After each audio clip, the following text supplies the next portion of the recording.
മെസ്സിക്ക് വീണ്ടും ഒരു കപ്പ്. FIFA Argentina ഡീലോ.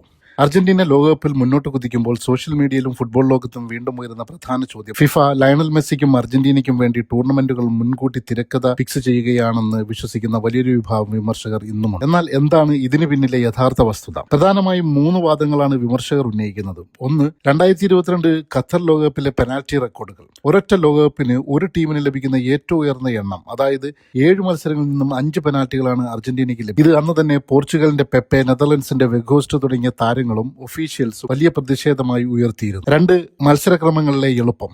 2022 ഇപ്പോൾ നടക്കുന്ന 2026 ലോകകപ്പിലും അർജന്റീനയ്ക്ക് താരതമ്യേന എളുപ്പമുള്ള ഗ്രൂപ്പുകളും ഫിക്സ്ചറുകളുമാണ് ലഭിച്ചതെന്നാണ് ആക്ഷേപം. ഉദാഹരണത്തിന്, ഇത്തവണ റൗണ്ട് ഓഫ് 32 കാബോ വെർദെയും പ്രീ ക്വാർട്ടറിൽ ഓസ്ട്രേലിയയോ ഈജിപ്റ്റോ ആണ് അവരുടെ എതിരാളികൾ. വലിയ ടീമുകളെ സെമി ഫൈനൽ വരെ അവർക്ക് നേരിടേണ്ടി വരുന്നില്ല.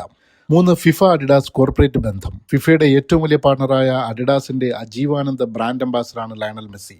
മെസ്സിയും അർജന്റീനയും ജയിക്കുന്നത് അഡിഡാസിന് കോടികളുടെ ബിസിനസ് നേടിക്കൊടുക്കും. അതുകൊണ്ട് ഈ മാർക്കറ്റിംഗ് ലൂപ്പ് നിലനിർത്താൻ ഫിഫ ശ്രമിക്കുന്നു എന്നതാണ് മൂന്നാമത്തെ വലിയ വാദം. 4, നിർണായക മത്സരങ്ങളിലെ വിവാദമായ റഫറിയിങ് തീരുമാനങ്ങൾ. 2018 നൈജീരിയക്കെതിരെ മെസ്സിയുടെ ഫൗളുകൾ റഫറി കാണാതെ പോയതും ഈ ലോകകപ്പിൽ അൾജീരിയൻ ക്യാപ്റ്റൻ ഐസാ മാൻറ്റിയെ മെസ്സി സ്റ്റാമ്പ് ചെയ്തിട്ടും കാർഡോ VAR പരിശോധനയോ ഇല്ലാതെ രക്ഷപ്പെട്ടതും വിമർശകർ ചൂണ്ടിക്കാട്ടുന്നു. ഒപ്പം ഓസ്ട്രിയക്കെതിരെ മക്കാലിസ്റ്റർ നടത്തിയ ഫൗൾ അവഗണിച്ച് മെസ്സിക്ക് ഗോൾ നേടാൻ വഴിയൊരുക്കിയതും ഇതിനുദാഹരണമാണ്.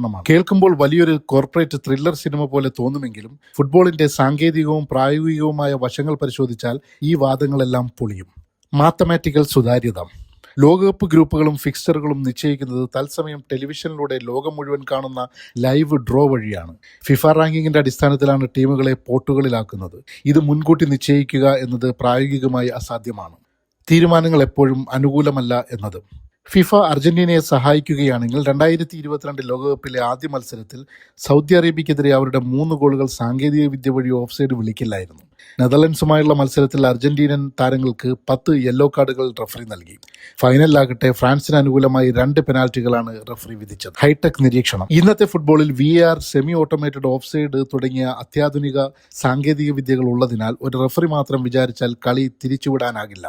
മറ്റ് ബ്രാൻഡുകളുടെ സാന്നിധ്യം. അഡിഡാസ് മാത്രമല്ല, നൈക്കി ഉൾപ്പെടെയുള്ള മറ്റ് വമ്പൻ ബ്രാൻഡുകളും ഫിഫയുടെ തുല്യ പങ്കാളികളാണ്. എംബാപ്പയും റൊണാൾഡോയും എല്ലാം അവരുടെ പ്രതിനിധികളാണ്. മാത്രവുമല്ല, ഫിക്സിംഗ് പോലുള്ള ഒരു വലിയ അഴിമതി പുറത്തു വന്നാൽ തകരുന്നതാണ് ഫിഫയുടെ $multi-billion സാമ്രാജ്യം. ആ റിസ്ക് ഫിഫ ഒരിക്കലും എടുക്കില്ല എന്നതാണ് ഫുട്ബോൾ നിരീക്ഷകർ പറയുന്നത്. ചുരുക്കത്തിൽ, വ്യക്തമായ തെളിവുകളുടെ അഭാവം കൊണ്ട് അർജന്റീനയ്ക്കും ഫിഫയ്ക്കും എതിരെ ഉയരുന്ന ഇത്തരം വാദങ്ങളെല്ലാം വെറും ഫാൻസ് കോൺസ്പിറസി തിയറികളും സോഷ്യൽ മീഡിയയിലെ കെട്ടുകഥകളും മാത്രമാണെന്നേ പറയാൻ പറ്റും.